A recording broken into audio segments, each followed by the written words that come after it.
Havre Planning Commission work session will now come to order. I'll call the roll. Farhad Shah, I'm here, sorry. Chip Place, Here. Janice Chan, Here. Harry Miller, Here. and Chair Volney Ford is present. We are awaiting Warren Hartenstein. He's supposed to be here. Ed Garono has an excused absence tonight, and Councilwoman Schnegus is in another meeting. She cannot attend this meeting because she's got a conflict, another city meeting.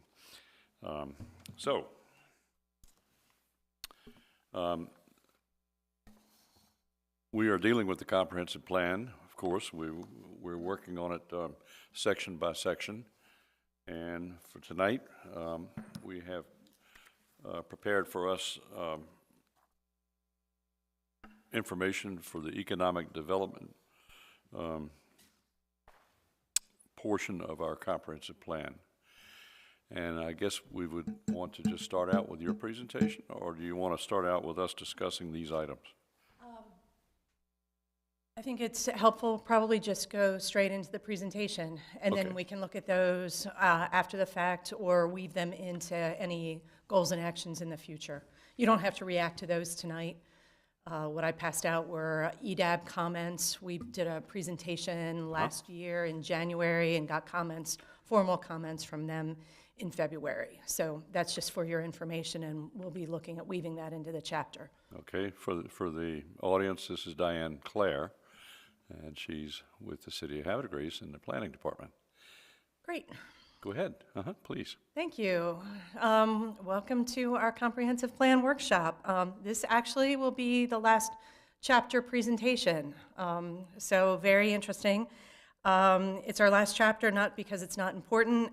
It's extremely important. We're covering economic development and tourism, but more it's because it's the one area that I'm least familiar with, least first in, so it ended up being kind of pushed to the end, but it's not going to be the last chapter in the document itself. Economic development is extremely important. It's wrapped into every policy and every policy decision. There are components, direct and indirect, in all that we do as local government. So, and as I mentioned, we reached out to EDAB, the Economic Development Advisory Board for the city a year ago in conversation, and got their input, and I provided that write-up, that formal write-up to you here tonight. And then we can just go through the slides on economic development and tourism. So this is work session 12, economic development and tourism. Economic development, and we've added tourism. You'll see in the past list, it's only been economic development, but tourism's been added to the section within our city charter, and it's only appropriate to include it here as the title for the chapter. It's not a requirement, a required element of the land use article, but it's a very important component of the city's mission through the Department of Economic Development and Tourism, which was recently named in October 2023 to include tourism. And it has, the department has far-reaching initiatives, maintaining relationships with agencies, including but not limited to APG, grant writing for all segments of the city, not just for economic development. They do an amazing job in grant writing, and promotion of industry, manufacturing, commerce, retail, banking, art, recreation, to name a few. And you can't read this, but I included the section of the city charter for what economic development and tourism does as a department. And I mentioned a lot of those elements in the previous slide, and this can just be for your reference.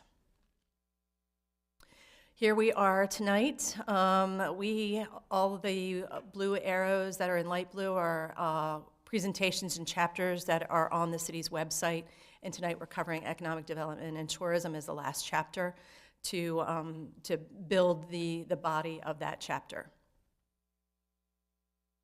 And from the story map that was online, this was the cover, and we talk about Havre de Grace, economic development, Havre de Grace in the 21st century, and that's what I'd really like to talk about tonight and have everybody just start to think about Havre de Grace from an economic development standpoint. What does Havre de Grace want to be in the 21st century?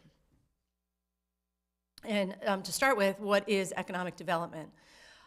This is from the International Economic Development Council. Its definition is economic development is the intentional practice of improving economic well-being and quality of life of a community, and includes a broad range of activities to attract, create, and retain jobs, and to foster a resilient, pro-growth tax base and an inclusive economy. And things to think about while we're going through this chapter and as we develop the action items. Land use has much to do with economic development. A lot of the comprehensive plan is based around land use, and we need to get into the fine grains of it in relation to economic development. How we assign our uses to our jurisdictional lands through zoning regulations really affects our tax base and the economy of a city. Our policies, our relationships to other communities, their employment centers, their assets, our tax base within the city boundary, our industry and our focus, and what we hold is important. Focus areas that I'm going to cover tonight in this presentation, and probably the chapter will follow this outline closely, but I'm open to suggestions, and I'm modifying work that Tim's done, and we have information from a past economic development director, Erica Quisenberry. We have a lot of great input that we're going to weave into this chapter. So the focus areas that I'm covering tonight, I've oriented to downtown, the Main Street District, tourism, and specifically heritage tourism. The two are not necessarily the same, but both really are strong segments here, sectors here. Arts and entertainment, designations and incentives for business retention, and just our designations within the state of Maryland. US 40 commercial, Chesapeake Industrial Park and Revolution Street Industries, the mixed office employment, I-95 interchange. That's kind of a recurring theme you've seen throughout the whole document. And APG and neighboring employment centers. And just to start, to me, these topics are really interconnected. The downtown Main Street, tourism, and arts and entertainment. Those three weave together in so many ways, and I kind of want to look at them as a set as well as separately. So we have a really strong Main Street. It was designated in 2005. We're a Maryland Main Street as well as a national part of the National Main Street program. And we get operating assistance grants on a yearly basis, and for FY24 is $25,000 as of September 2023. We have dedicated staff to that end who work and operate out of the tourism office. And these are just some images of Main Street and what's going on. And also mention within here, oops, should I keep going through this or wait? Okay.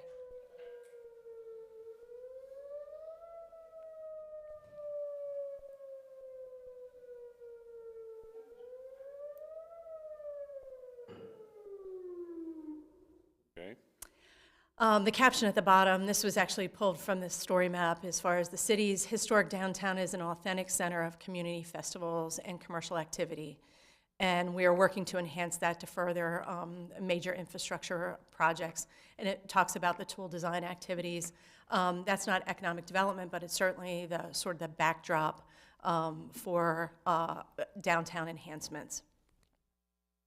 And this is our Main Street boundary. We had an extension in 2023 along Market Street. So I just want to bring that to everybody's attention. It, I think, goes as far as Bomboys and includes Market Street Brewery and Harmerstown and areas like that. And this was just kind of neat. Main Street, Maryland Main Street. Maryland Main Street started, it celebrated 25 years in 2023. And I thought it was really great that they, on some of their publications, they highlighted Havre Grace as part of their photos.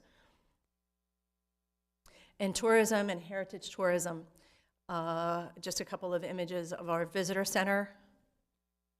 And Laurie, we have staff within economic development, I think, of four people total. Laurie's been here for a number of years and full-time, and then we have another woman, Pam, who does tourism as well as Main Street. And these are some images off of our City Explorer Havre de Grace website. Has to do with soaking in the vistas, discovering history of Havre de Grace, and it's happening in Havre de Grace. Just, we have a lot of activity going on in our downtown, and just kind of wanted to highlight all the areas that we're trying to reach and market. And heritage tourism in particular is really supported through the LSHG. Again, that's another theme that is constantly woven throughout this entire document, but we can't stress it enough how important this is as far as the bigger regional picture. And what the LSHG is as far as cultural resource restoration, as well as trails and economic development through heritage tourism.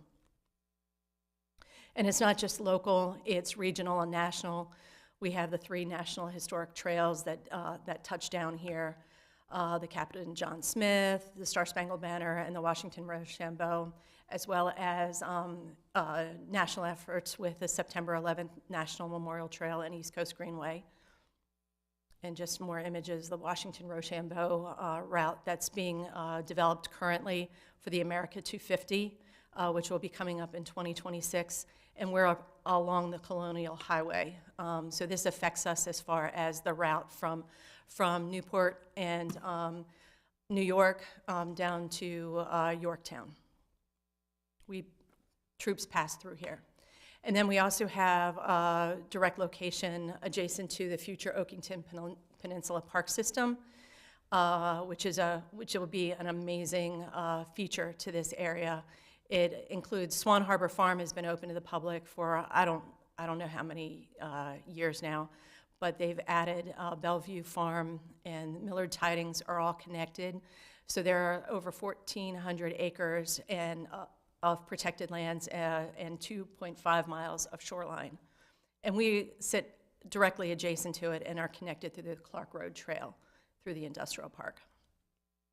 And this is just a piece from the feasibility study or the site resources study that talks about the assets for Oakington Peninsula Park System, I'm sorry. And then arts and entertainment. Images from that with the Opera House and arts of all varieties here in Havre de Grace. We've been attracting amazing creativity and hosting. Just, it's amazing what we offer. The Star Center opening, the Arts Collective, the Main Street, or the Arts and Entertainment District, and all the work that we continue to build on. And then some reports out of the Department of Economic Development. They're collecting a lot of data, and I just wanted to use some examples of stuff that we have online through the department as far as data reports. And I'm not including too many clips here, but you can flip through that yourself through the city's website. They're trying to capture visitor information, and they're also doing a lot from the standpoint of business information, getting it out to the public. This is the business beat that they have. I think it's publications quarterly, and this is their 8th publication. And then we have a lot of different incentives. The area is designated as an enterprise zone. We have opportunity zones, hub zone, our national and Maryland Main Street program, the Arts and Entertainment District, and the Maryland Sustainable Communities, which is connected to a lot of grant funding. Question, Sure. what is a hub zone? Hub zone, I think, is related, I'm hoping I get this right, it's related to federal government and proximity and, hello. Oh, glad you're here. This is great. I think it has to do with the relationship of locals to be able to tap into the fact that we're close to a federal resource. With our proximity to APG. I'm not very eloquent as far as describing that. I'm not sure of the parameters related to a hub zone, but I can get that information, and I'll be writing about it in the document itself. I just want to interrupt for a second. Sure, sure. And welcome Warren Hartenstein to our commission here.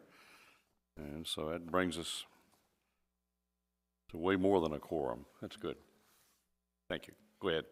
Yeah, glad you, Thursday nights, Turn your. our neighborhood gets together. And so we went early, but still got drugged out here. Anyway. glad you could make it. Want your perspective on this as far as economic development chapter. So, and so just thrown out questions as far as where do we place our energy and resources, just in general, and thinking about economic development. And I'm open for comments along the way or at the end as far as thinking about economic development in general. So moving forward, after sort of going through the downtown arts and entertainment and tourism, walking into US 40 commercial, we've talked about that through transportation and its importance in general. So ways to think about US 40 and ways to reimagine Route 40. I'm not going to go back in through what we've already talked about with the transportation chapter as far as complete streets and the studies related to bike connections and things like that. But again, just trying to build that in from an economic development standpoint, these ideas and how they weave into our long-term vision for what Havre de Grace wants to be. And these are not going to happen quickly. This is, we're in it for decades for sort of having these pieces. When you're talking about bikeway planning, especially between two municipalities, trying to lay the groundwork and build it over time. It's not a 5-year plan, it's more like a 15-year plan. So just, we have to be in it for the long haul, and we have to stay at it. And then other sectors of manufacturing and industry, focusing largely on the Chesapeake Industrial Park and the different industries that are there, as well as others along Revolution and Juniata Street. And we did change, we have now split industrial zoning from commercial zoning. That happened last year, as far as really trying to separate those uses and understand that they operate very differently. So this is just a map representation, and it picks up Evonik as well as the Chesapeake Industrial Park. And these are just areas mapped of those sort of tax base, really focused tax base in the city of Havre de Grace. And this is really important from the standpoint of job creation, diversification of our economic base, sustainability, and tax revenue. And just some images from the industrial park. And if you haven't been out on Old Bay Lane, really need to check out the building on the lower left, brand new building that was done for True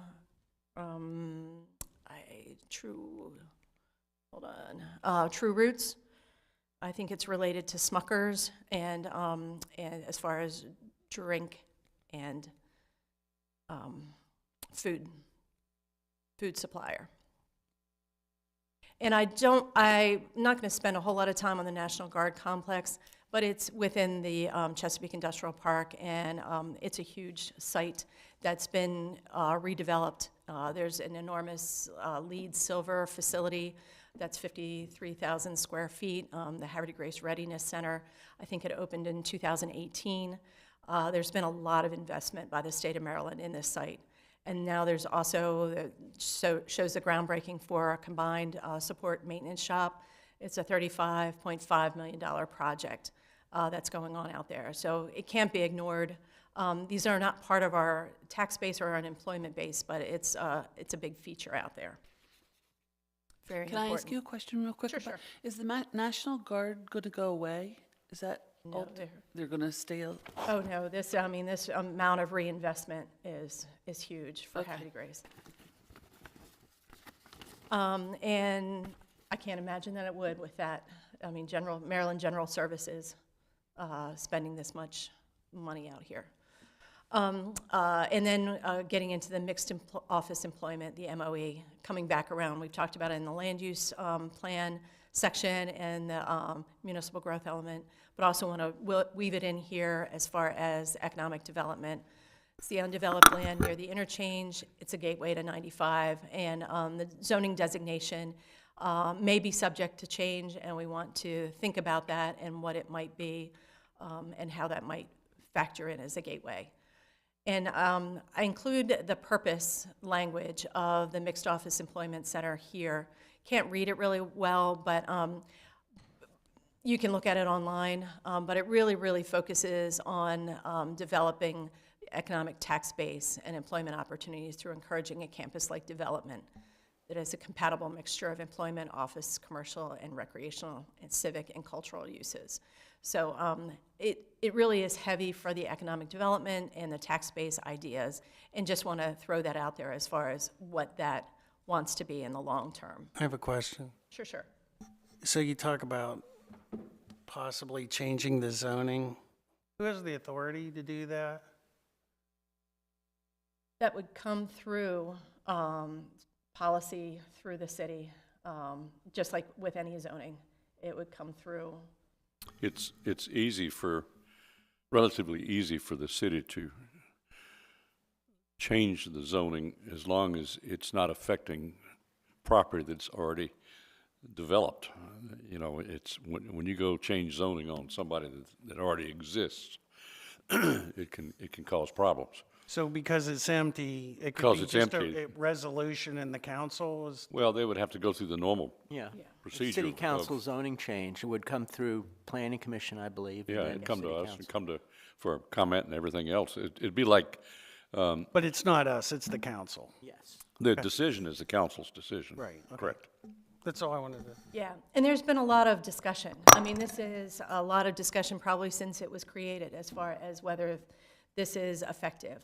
But certainly in the past couple of years, there's a lot of rumblings about what it wants to be and how to modify it and what it is that we really want it to be up there. So, and we have time to build into it, but at the same time, I just want to make you aware of that as far as on the horizon and thinking about what, you know, how it may be thought about in the future. So, and knowing what the zoning is intended to do, what it was done, how it was written originally, and then what it might evolve to. And if I remember correctly, it is one parcel and one owner. University of Maryland owns it. Right, and they would have to agree to the zoning change too, wouldn't they, as long as they're the owner? No. Well, yes and no. If they disagree with it, the city could end up in a massive lawsuit with them. But it's still the city's decision Yeah. to change it. It would just it would be incumbent upon the city to coordinate that change with the owner of that property. Do we know how long it's been zoned that way? It's been zoned that way since before 2000. It was actually created when Stan Ruckowitz was here, which was well before my time. Yeah. So it was wild because it was annexed a long time ago. And was that prior to UMBC purchasing? Well, it Yes. was Upper Chesapeake Health Systems Sure. was the, Understood, okay. Yeah. So they purchased it knowing it was, because they wanted it zoned that way? that zoning was designed to facilitate the hospital. Understood, okay, thank you. And there were actual changes to the zoning to allow the hospital uses that It's a were. permitted use on Yes. that, yeah. Yeah. And there are more than one parcel. There are a couple of different ownership break. And this, unfortunately, I don't have a good visual for the parcel layout, but I think there are at least two, if not more, entities up there with smaller parcels, but it's kind of a batch. I mean, a similar thing could occur when we're dealing with the old hospital property. You know, it right now it's just RO, but it may be, from an economic development standpoint, it may be better if the city might consider changing that zoning. But if they did so, they would, I'm certain would do it in concert with the current owner. Right. I didn't mean They- to digress that much, I was just curious, and Nope. thank you. Oh, no worries.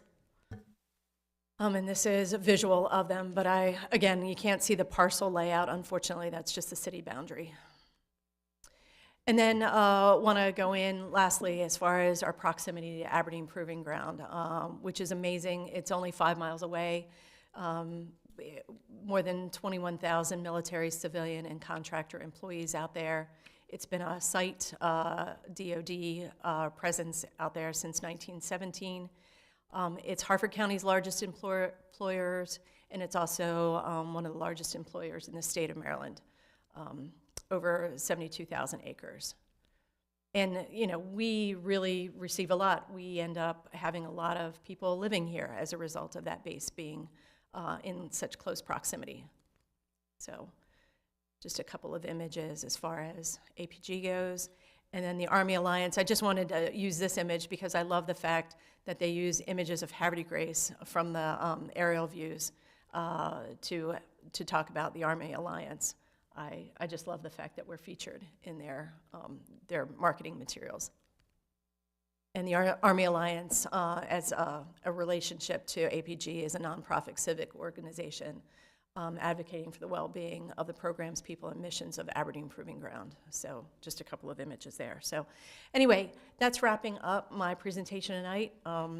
We will be looking at having the chapter in front of you for you to review.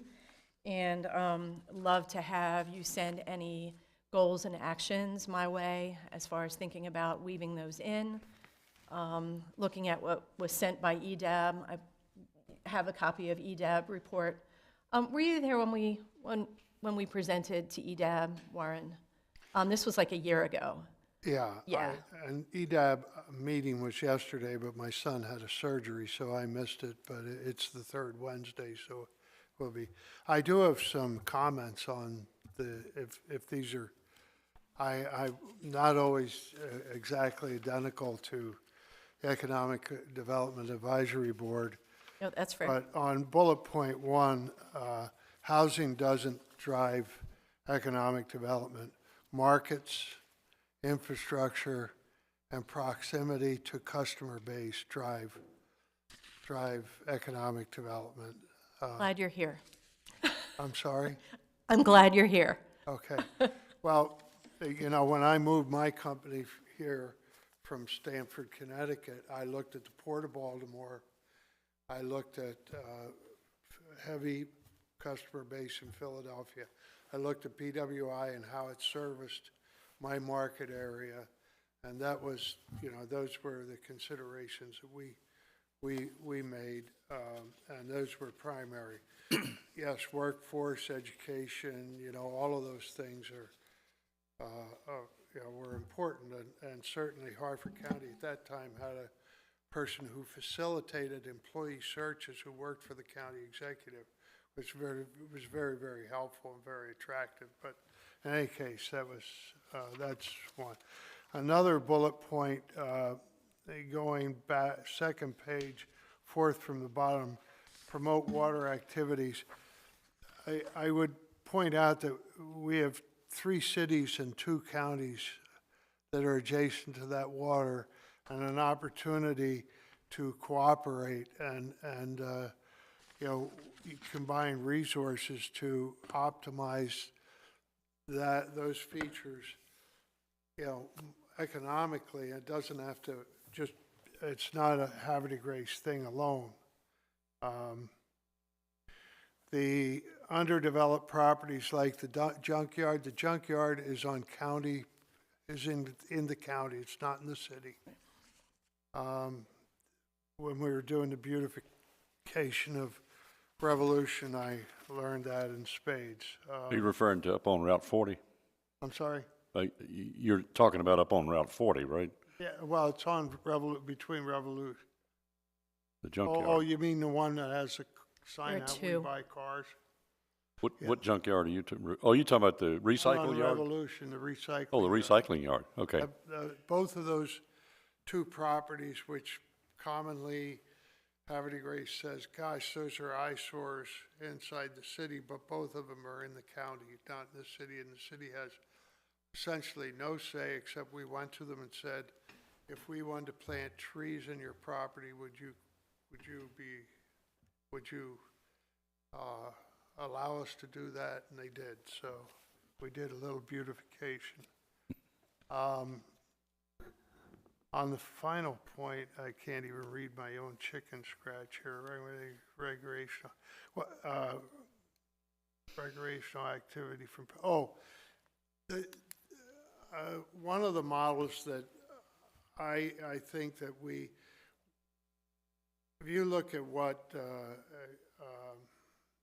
as we look at what Charlottesville does, if you believe at Charlottesville, if you believe what you read when you're in Charlottesville, Skyline Drive belongs to Charlottesville.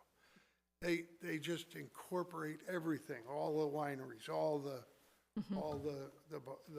breweries. And it mentions,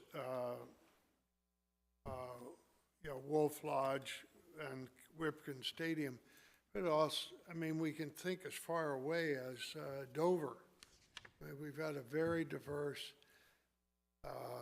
sports market for attracting tourism and related, anyway. So those are just some quick thoughts. Hey, Warren, you made a comment, and I just want to just clarify. The junkyard, the car junkyard, is owned by the county? The not owned by, the one on Revolution now, distinct from the one on 40, which says, we'll buy your car for $500. Yeah, that with one. title. That one is in the county. Well, I don't know, is it in the county? I'm not sure. I'm thinking the one on Route 40 is in the city, if How not, big yeah, it- or in it may be annexed. partially, yeah. So I guess within my the city. question is that never going to change? Like like you called it an eyesore, it'll stay that way? I believe that's part of the annexations that took place when we went all the way down to the Peruvian chicken place. But I was addressing specifically the one on Revolution. Right. The what Valdi corrected me, it's a recycling yard. There's old boats and old cars and other things sitting in there. We've basically got, on our doorstep, we've basically got 3 different enterprises that somebody could look at and consider them a junkyard, even though they're businesses. You know, they're not. It's not just junk sitting there doing nothing.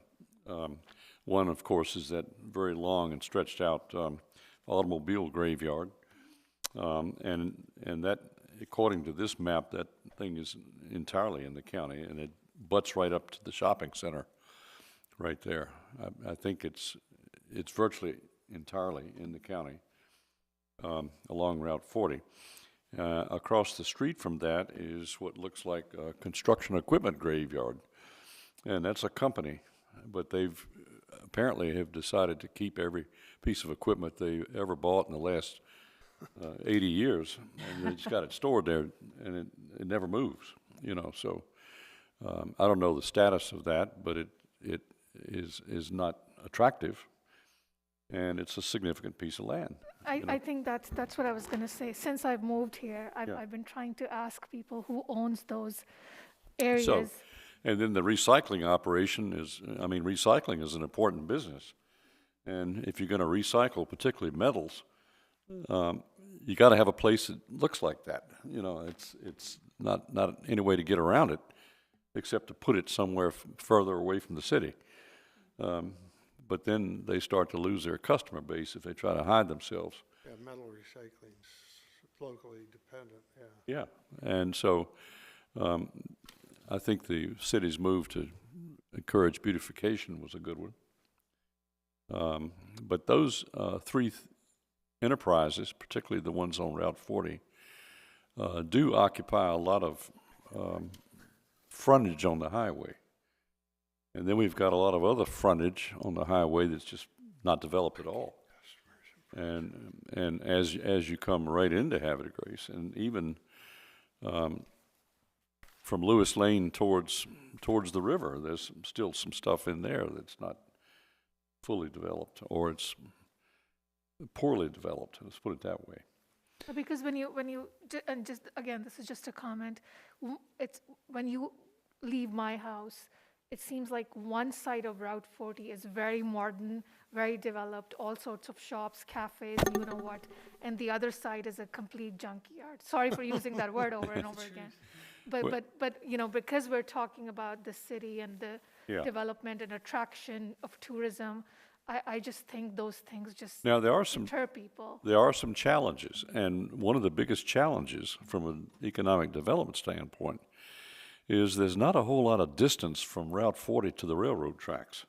So you don't have very much depth, particularly along the side of Route 40 that you're talking about. It's not deep enough to put up any, significant buildings. That's why you see just these little spotty, small enterprises along there, something here and then a big gap and then something here, because it's just not between Route 40 and Amtrak's where I'm talking about.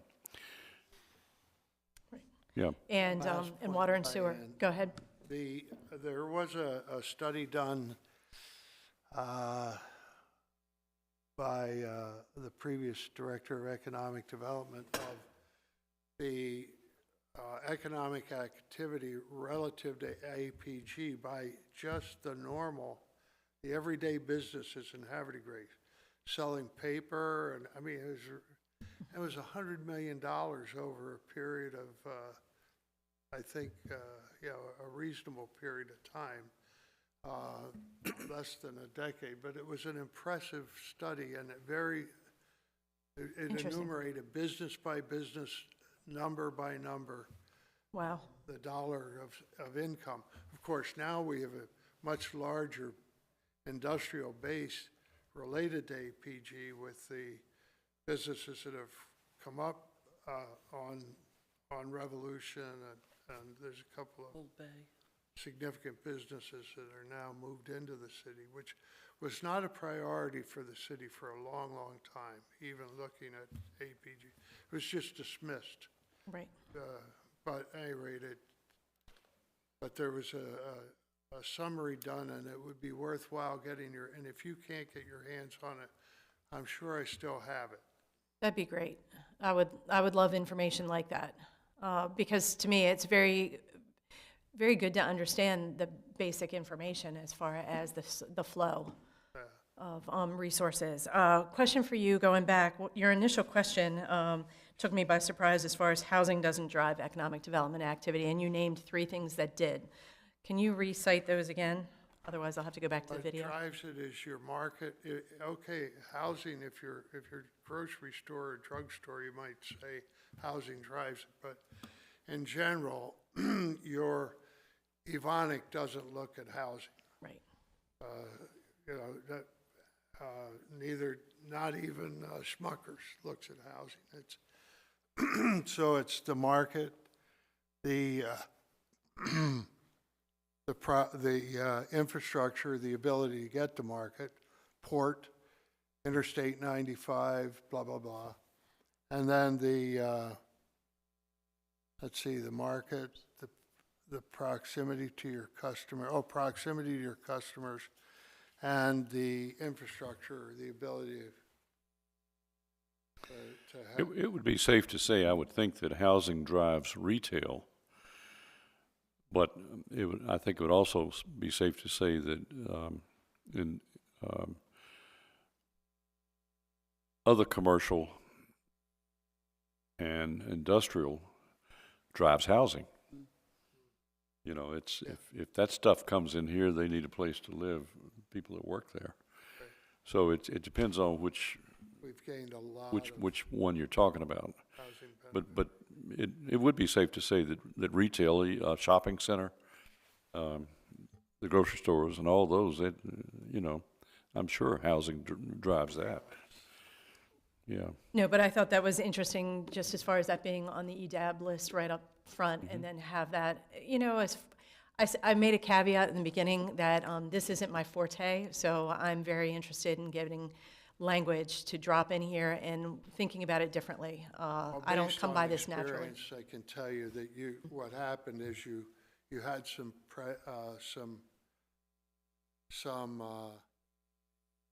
preconceived notion, not preconceived, you had some bias creep in.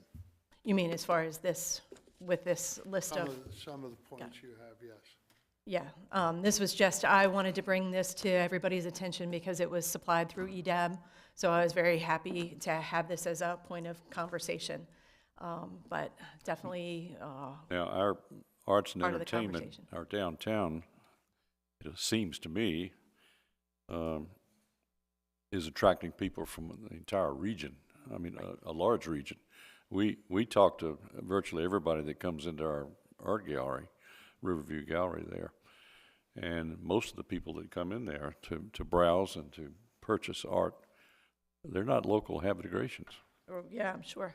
And we have a steady stream of people that come from, actually they even come from outside the state of Maryland. They'll pop in from New Jersey or Delaware or Pennsylvania.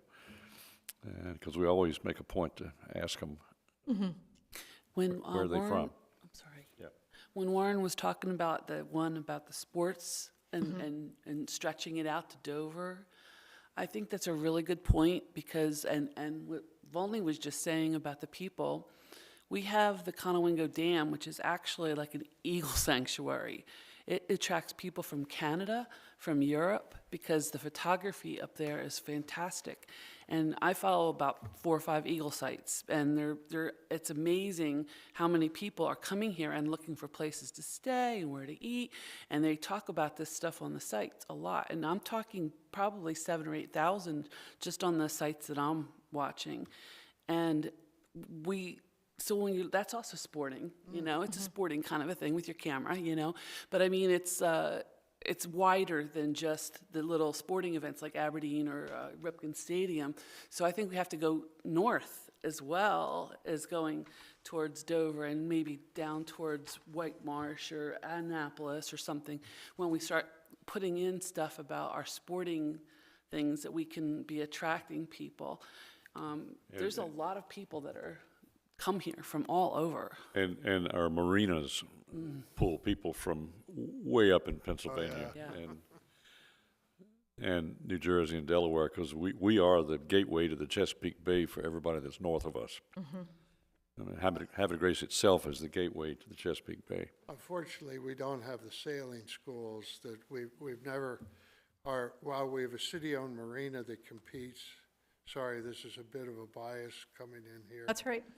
Competes with 4 other private investors who pay taxes.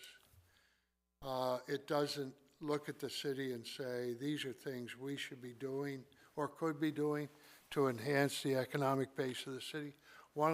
They have been pretty remiss in doing what's called transient boating accommodation. The new Green Street Pier may help that. But the management of that is going to, is going to be, but other things like, we don't have a sailing school. We no longer have a instructional kayaking resource in the city. There are things that the marina could have encouraged and worked to become an active developer, and they haven't done it. When Economic Development met with the Marine Commission, we deliberately asked them what they felt their obligations were relative to the city's economic growth. And basically, the answer we got was, one member said, "Come up and join me on my porch. I've been watching that marina for 63 years from my front porch, and it's just fine the way it is." That was it. That was the answer. Of course, 5 members of the Marina Commission have boats in the marina, so it's just fine. Along those lines also, we consider ourselves to be on the water. It's a big feature of our thing. And as you were talking about the sailing facilities, there's also very little boat rentals, people taking boats out, taking a boat over to Port Deposit for lunch. About 2 years ago, there was a lot of talk up here about getting a ferry or some kind of something that was going to go from Water taxi. Annapolis. Water taxi, yeah. And that seems to have stopped. And that was a big thing. A lot of people were talking about how excited they were about that, and then it stopped. And I don't know how we can encourage that kind of participation for people who don't own boats. They want to get out on the water, but there's nowhere to do it. So I just don't know how we can do that, but it would also be a big draw towards people coming to visit us, to be able to use the water, not just look at it from a view, which is beautiful too. Really important. Yeah. No, and you raised a good question as far as expanding the idea, and instead of just heritage tourism, the whole idea of ecotourism, Yeah, and yeah. expand that. Oh my gosh, all and these thinking about- waterways for kayaking, they could have so many kayak trips and available, like Anita something estuary. Anita Light Estuary They Center. do it down there, and then, or they did, I don't know if they still do. And then up at Eden Eden Mill. they do things, eco-type things like that. But we don't seem to have anything right here for us. And it needs to be privately driven as far as that. Like the water taxi, I would love to see that, what the critical mass is to push that over the top to make something like that happen. That's for so, private enterprise. that would be so cool. We have the landings. All of the communities have made the landings happen to accept a water taxi. It's just a matter of having I guess, getting over the inertia to get it as a commercial venture. So, Well, there's a difference between a taxi and a tour boat. And remember, we had the dinner tour, we had the paddle wheel and the dinner excursions and all, and they would cater on board, and they would just go out, and while you're eating dinner, you'd be kind of moving all over this end of the Chesapeake Bay and then come back in at the end. The problem with the taxi system is you can't leave somebody stranded. If somebody's going to get on that thing and go up to, say, Northeast to have dinner, and they miss the taxi coming back, they're stuck. Their cars and sitting here. And so if you're going to operate like that, it's got to be dependable. right. And that's where the economic problem comes in for an operator is and as Warren was talking about the critical mass, you got to have that critical mass to be able to justify the taxi and to have enough trip cycles, to make it dependable. And the MS Seabreeze brought a boat here, and they wanted 8 sails. They wanted 8 confirmed sails before they were going to move that boat out of the slip. Well, it just wasn't happening, and basically while he got a lot of support from economic development, a lot of exposure, but he just could not do anything but complain about the city, about not getting 8 confirmed reservations with paid, he just complained constantly, so it was. What kind of boat was that? It was it's the smaller, the MS that sails from Schaefer's to Chesapeake City. It's this little brother of that boat. And they brought it here.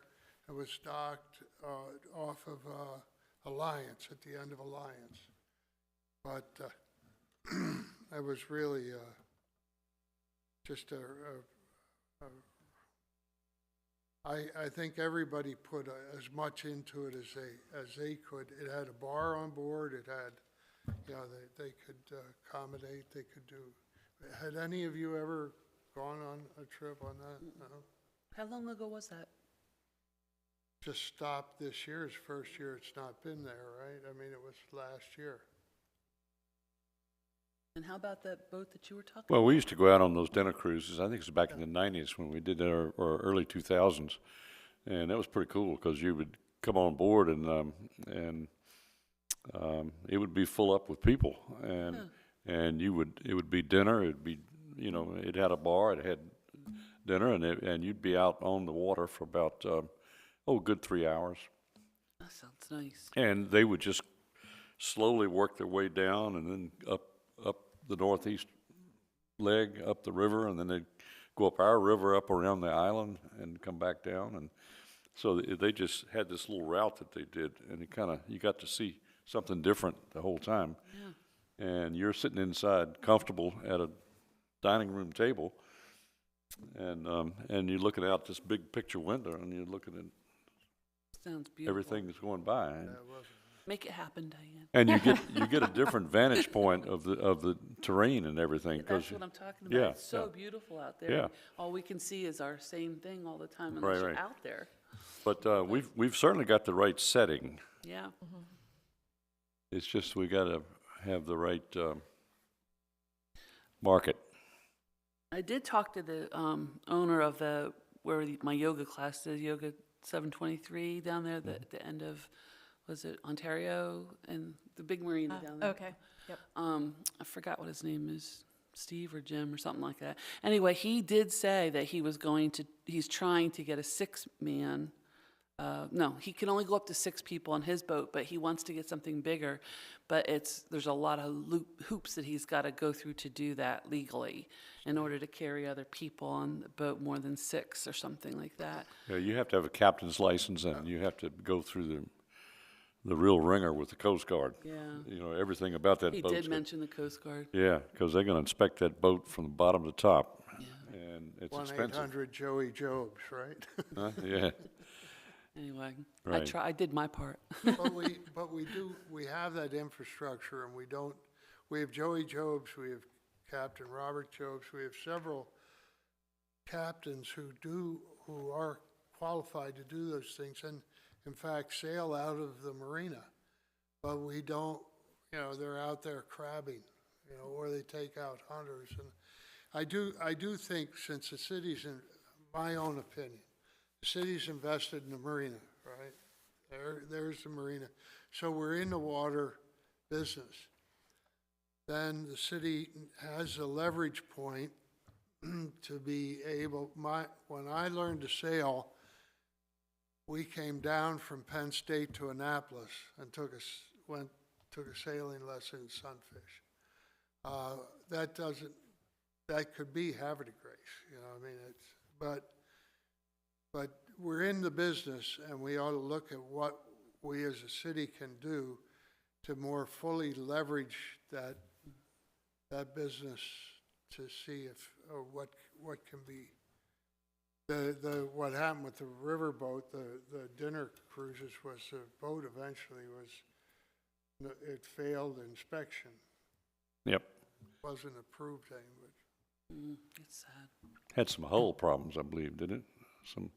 I think so. I mean, seriously, I think there was so. some problems with the bottom of the boat. I think the Lantern Queen, and I forget the last most recent one that we had.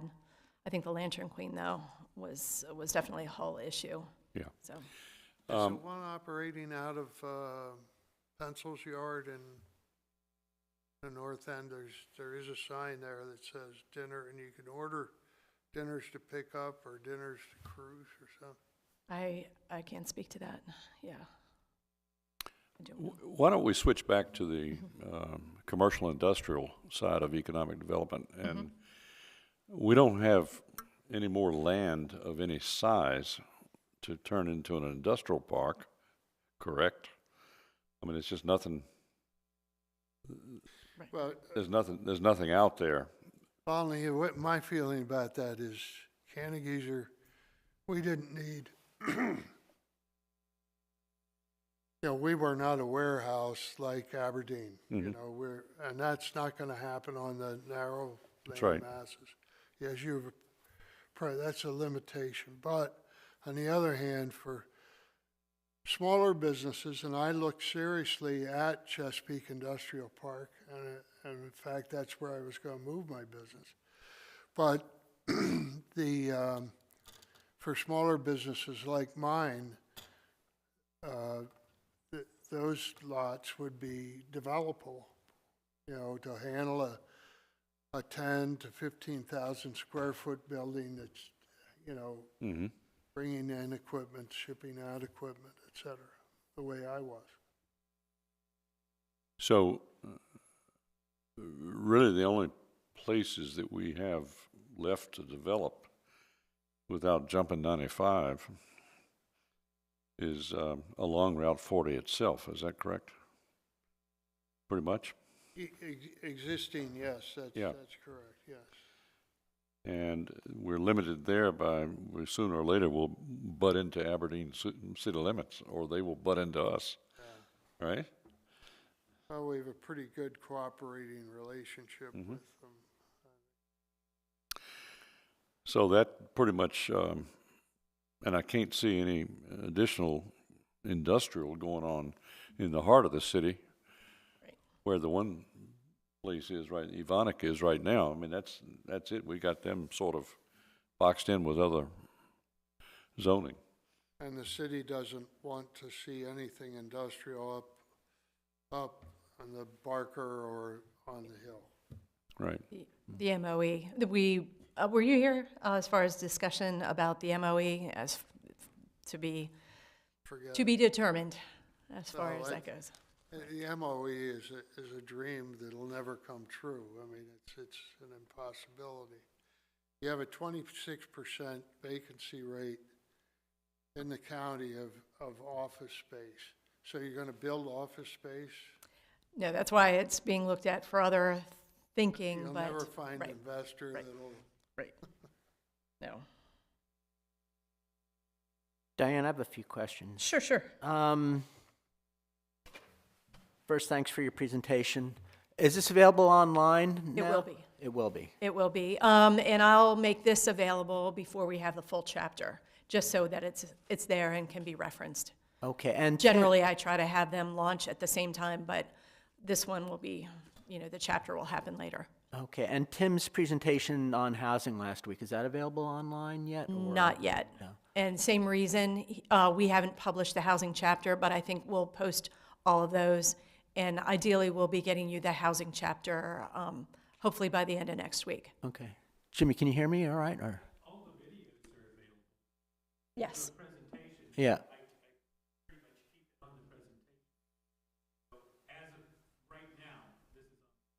Okay, right. So Jimmy was saying all our meetings are online. Correct. But yeah, the slideshow itself Right. would be helpful. Yep, Okay. no, happy to put all of those up after tomorrow. Tomorrow would be, get all of that done and out there. and Okay. Check those boxes. All right, then some of the specifics. All this stuff is so data dependent too. It's important to have good data to back this up. For instance, do we have data on our tax revenue sources, say broken down between commercial, office, residential? How much all those contribute? I do not have that yet, but I would like to chase that down through our finance office. Yeah, that Yeah, kind no, of I stuff think is it's very pretty- important. That's pretty basic stuff. Yep, And then what those various land uses, how much of the tax base is required to service those Right. uses too? Because generally residential consumes a lot of the tax rate, where maybe industrial not so much. Right. Similarly with tourism, I think you flashed a slide real quick about the number of people who come to visit Havre de Grace. Do we have a meaningful way to measure that? I flashed that because there's this whole report that was done recently. I know Bridget Johnson is very interested in data. Yes. So I can go back I would through, agree. actually. And I just provided those, but the full report is available through the city's website in the Okay. economic development. All right, so they have that. Yes. So, okay. Yes. So that would be the source for that. Yep, sure. Okay. Yeah, I just did that because there is really, really great information coming out through their office. So Okay. besides the business beat, yes, there's this data report that was done March 2023, and there are other publications. So definitely go to the city's website. I actually put the website up there. Okay. But, just go and check out the economic development. Okay. Mm-hmm. And sales tax revenue too, do we have measurements of that? I have not captured any of that, so this is great conversation. Yeah. So, Just all that basic data is, I think, really important. yep. How much sales tax revenue is generated in the downtown area, for instance? And how sales tax work here? Does any of it come back to the city, or does it all go to the state, or any of it come back to the county? Which tax? Sales tax. Tax. We know? We pay it to the state. I don't know how much of it comes back to the city. Yeah. I don't know the machinations for that. but- Yeah. Okay. Yeah. All that kind of data would be really important to have. Right. All right. I'll see what I can find out. Okay. Cliff's note answer, the mayor used to motivate us on economic development by saying industrial contributions, commercial contributions to the tax base of the city of Havre de Grace represent more than 50% of the revenue. Bully Rock, all of that notwithstanding. So that's Cliff's notes answer. No, I wouldn't be surprised. Yeah. Yeah. Another thing, finally, another commercial opportunity, Diane. When I did the study for the city on revisions of the city code regarding breweries, et cetera, there was some indications of significant revenue opportunities in brewery tourism. It's a pretty big business. Right. 1 in 10 people who patronize breweries actually go out of state to visit other breweries. I mean, it's a significant economic activity, and we now have a bigger critical mass here in in 21078, but also with our partners across the river. So that's, you know, when you talk about, when we talk about Great Wolf, and, you know, that's another market area for tourism. Yeah, I would second all the comments about the water as a major economic resource too. And just, I lived in the Hudson Valley, and, you know, cruise boats going up and down there, and they would dock in the village of Cold Spring where I used to live, and it adds a huge amount. And it adds, as Janice is saying, it adds to your own appreciation of where you live if you're able to get out on the water. I don't know, I don't even know where could go to rent a kayak around here, which I would love to do, but that's like kind of basic stuff you would expect to find in a city like this. Was a place, it's gone now, but. Yeah, that's a shame. Okay, well, what else can we add to the mix for Diane? So, You can send stuff in, too. It doesn't have to be tonight. If you go Right. away and think about it, and please send me whatever format, as far as action items, recommendations, we'll massage it. To me, the next piece, this is the last presentation as far as chapters, putting all of those to bed and the content. And then what I'll be going back and doing is looking at all the goals and visions and objectives and actions and trying to tie all of those together so that the entire document is kind of one big story where stuff sort of points back on itself. So without being redundant, but just trying to tell a good story that we have the bases covered for action items and what we're wanting to do. If we take economic development as a whole and split it into categories or into subsets, we've mentioned several of those subsets, and you started out by talking several.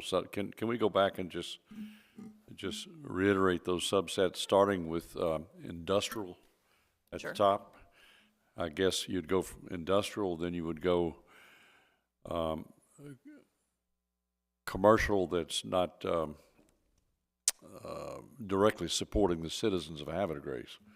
It'd be like a small and commercial operation that's. I'm just trying to think of a good example. A company that's is commercial but services a much larger area than just Havre de Grace.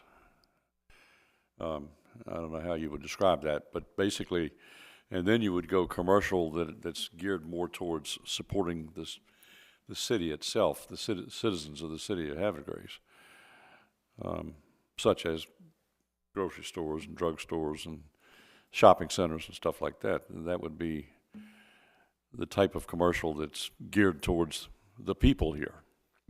Yeah, it's going to be interesting because I'm not quite sure. This is a land use plan. I don't want to necessarily tell economic development how to do their job. It's not a plan to completely cover all things economic development. I want to put a list of resources together, so I'm not sure as far as breaking it down into those.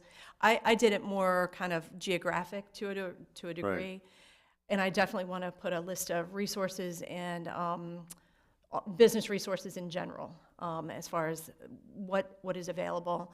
I want to put in basic information about the tax base. Well, I mean, Tried to lead, but I'm not sure how detailed into the weeds on the. I'm just, I types didn't of mean to take us commercial. way down in the weeds. I'm just Yeah. talking about, there's a huge difference between a local strip shopping center and a grocery store versus the company that's down on St. John Street that's assembling airboats. Because they're not even in the same category. They're not even don't even come close to having the same market. Right. And it would seem to me that if we looked around at a lot of our commercial operations that exist now in Havre de Grace, that you'll find a bunch of them that are geared towards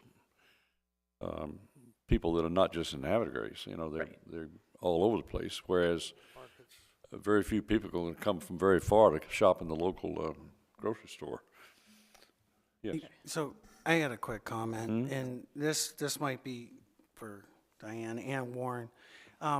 So we do have a resource here that is very in demand, and that's water.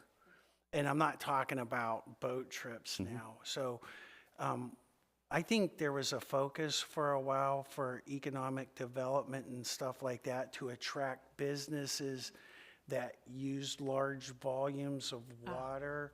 Say like, for instance, I guess Smucker's does, but we were looking to encourage that kind of development for companies that would come, because for a period of time, and I don't know where we are today because I'm not on that committee anymore, but we had a surplus of water making capabilities, and it was about even exporting Havre de Grace water, not just to Aberdeen. They were talking bottling Havre de Grace water, right? That was a long time ago, yeah. Right. Yeah.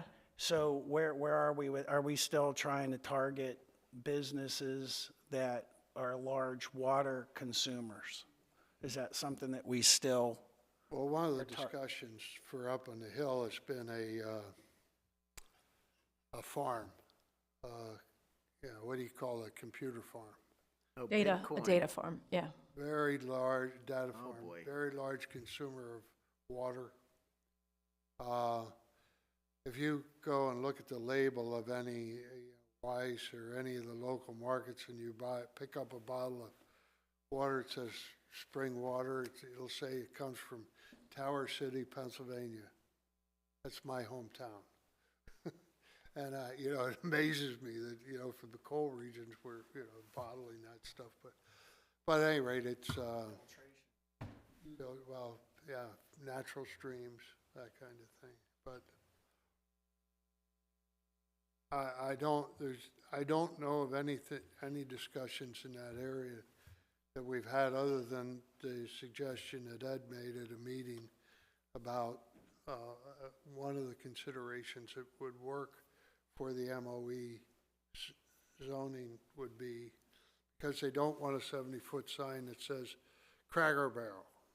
It's not going to fly. City won't put up with it. So anyway, and getting one of the big problems with developing the MOE is you got to get water and sewer up the hill. Somebody's got to pay for that. And I wasn't even talking about the MOE area. I was just talking about attracting businesses. Right. Because there's also infrastructure issues with getting water up the hill, and especially for a large volume user.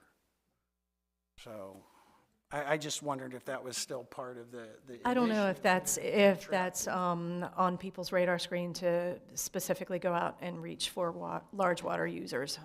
I can find out, but I don't know that that's. I know it was Yeah, talked about I know a it had while been. before because, Right.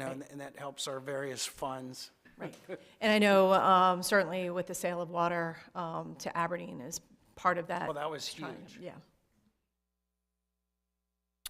It would be interesting to know, I guess it's more of an anecdotal thing, and Warren kind of touched on it, but are there businesses that feel discouraged coming here from either land use perspective or, they'd come here, but they just don't see, they see roadblocks and especially desire, like tourist-related businesses, that they just don't see the opportunity here?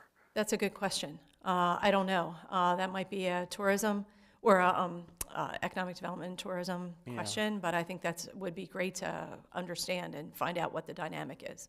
Yeah, because that would relate more closely to the comprehensive plan, Chip, too. Maryland has difficult time and has had difficult time for a long time competing with Virginia and the Carolinas for businesses. I mean, that's the tax. Is it a tax issue? Considerations are such that it's just more expensive to operate in Maryland, and Right. that's a big issue. Okay. Remains a big issue. Okay, anybody else want to? I do have one other. Yes. This thing about businesses, housing drives businesses. I think we are in danger of having, food and other resource deserts in the city of Havre de Grace. And I have personally picked up someone walking down Lewis Lane carrying more than they could physically carry and taking them to those little buildings, little apartment behind the ice cream shop, to his grandmother, taking food to his grandmother. And, so if we're going to have, for example, pandemic, we needed COVID-19 shots, well, you had to go to the same intersection you did for groceries to get COVID-19 shots, just as you do for,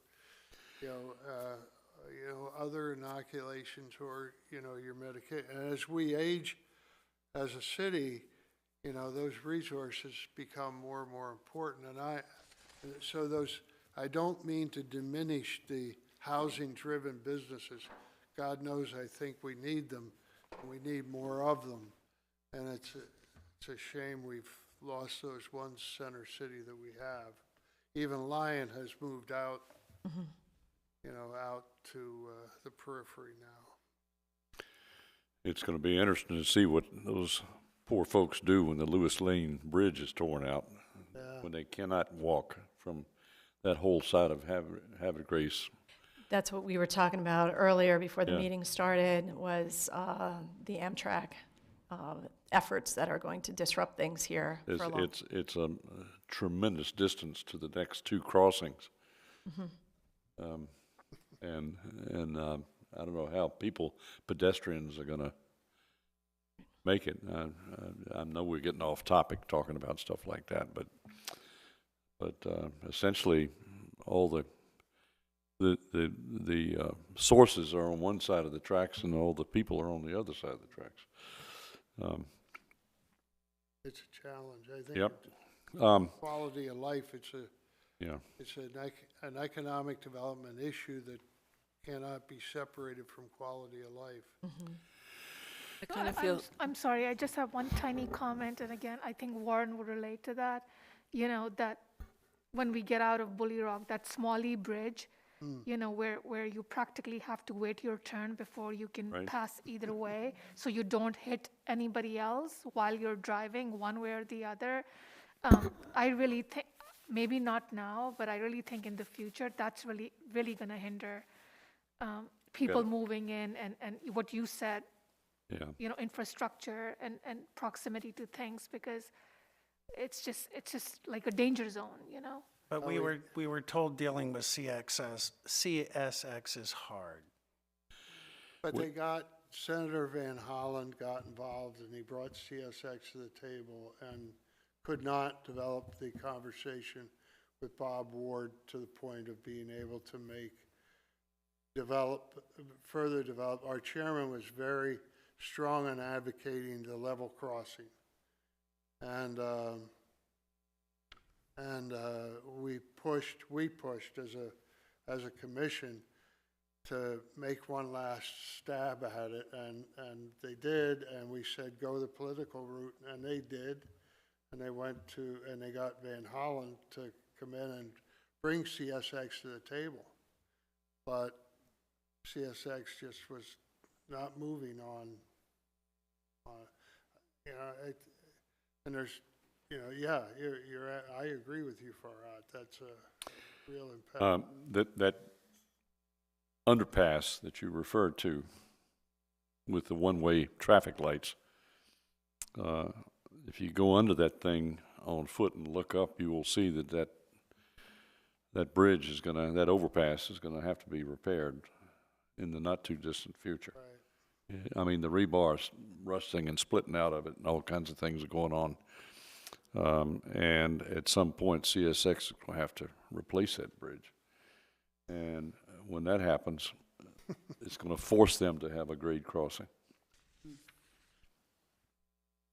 Because they can't just completely plug it up, you know, so. It's bad. And then the city's going to have to get involved with some right-of-way condemnation to get from 40 straight across the grade crossing. There's going to have to be a little bit of that. But those are very necessary things because it's a very unsafe, you can't get fire trucks through there. That was the big thing that the Planning Commission was dealing with, was how do we get fire trucks from downtown into Bully Rock for a big fire without having to come all the way over the top. Have to come from Revolution Street. You can't bring school buses through there. From Harry's neighborhood. You know, that's another subject, but yeah, we worked hard on that one. And the poor developer was caught right in the middle. It wasn't his fault. Okay, anybody want to throw in anything else before we wrap up the evening? I just have one thing. The third bullet on your thing, your printout, could you, it says, Havre de Grace be made business-friendly for housing projects since residents bring in more business, et cetera. And one of the things that I think we need to address is that there is very little necessities available downtown or in a lot of these communities for people to get to very quickly, like walking, pedestrian, biking, whatever like that, like a grocery store. All we have is Weiss, that's it. And these people that live in these other areas, they have to go all the way to Weiss to go to the grocery store. And that's, a lot of places have bodegas or something small in the neighborhood where people can go to for the things that they need really quickly. But there's nothing downtown. There's nothing. And I think I have heard from other people here and other places that there have been at other times. But that, just because it didn't work then does not mean it won't work now. I mean, our town has grown. Things are changing. The historic district is now becoming more popular with people who are staying for a weekend or a week. It's nice to have some place for them to go pick up some groceries, you know, walking, not having to drive up there to the one grocery store that seems to, you know, have a, I don't know, monopoly on everything in our town, No, it'd be other than great to going see. to Aberdeen, Right. you know. Yeah, But I mean, I just feel like when we talk about housing and businesses, we should probably make some sort of, like when you guys were talking about building these low-income housing or income-based housing, then they're multi-use facilities. They'll have stores and stuff at the bottom of them, or maybe a drugstore. Mixed use, yeah. Mixed use, thank you. Yep. That's a great idea, because then the things are right there for the people that need them. But and for seniors especially, they don't want to have to drive to the grocery store to pick up the few things that they might need if they could just walk a block or two, you know, and get some stuff.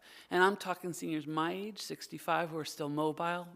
Seniors that are 85, maybe 2 blocks is too much. But what I'm saying is it needs to be a little bit more community friendly. Right. And when you're talking businesses, I would love to see if you would incorporate a couple of examples, like local drugstore, which I think there is one downtown, but a little grocery or a bodega or something like that.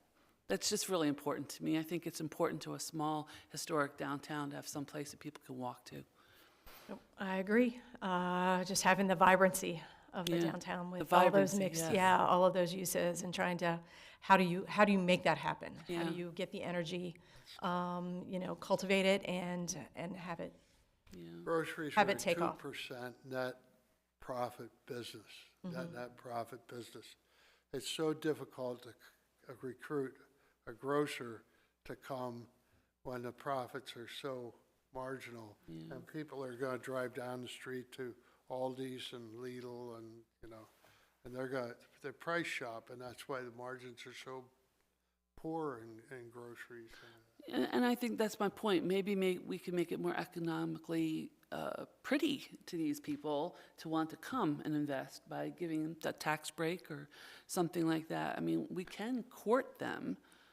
It doesn't mean we give them the world, but I mean, we court big businesses for the financial end of it. How about the smaller things for what did you call it? As far as a mixed use, or you? Yeah, just with the having the quality. I can't remember what I Yeah. said. So just to Spontaneous. lead Go off of that, there, Blenheim Run Village is there. They do have a commercial component that is associated with it. They currently have 60 units that are operating and constructed. There's going to be a total of 111 units. They will hopefully begin continuing development this year once they, receive the funding.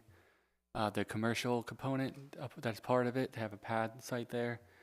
It's to be determined what that, use is going to be specific to whether it's going to serve those specific residences on site or, more at that local neighborhood level that you're thinking about. And it's all part of the commercial corridors mixed use that was specifically written to court Blenheim Run. So So it can be done. yeah. It is done. It currently exists in the city at that locations. But they haven't leased those commercial spaces yet. Do the commercial spaces exist, or have they just not been leased? No, the commercial it's not. I don't think it's constructed yet. Okay. It's part of a phasing plan. I believe they wanted to get in build the critical mass for the 111 units. I don't know what the threshold is, and then the commercial component will follow. They'll build it in tandem, but they wanted to put the 60 units that are there now with the buildings. They get the people there along that commercial corridor, and then they go in, follow up with the commercial component. That was part of my question last time. When it came to the Planning Commission, I don't think they presented it as a phased project at all.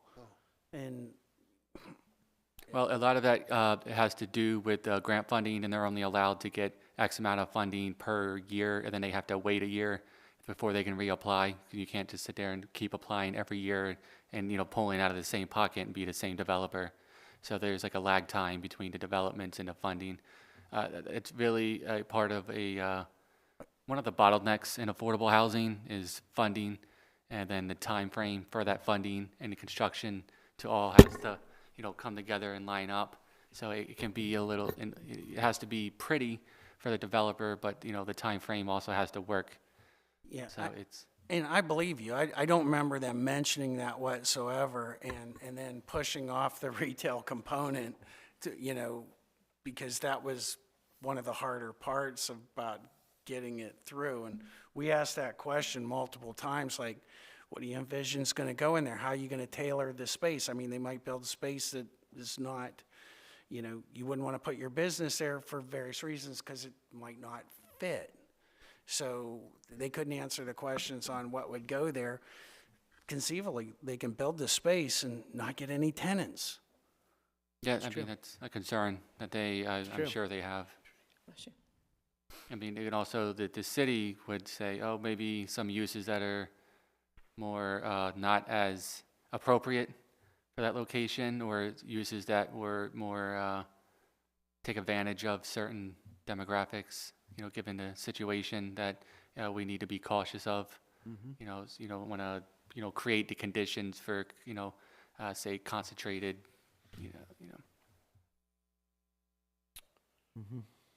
All right? Thank Anything you. else?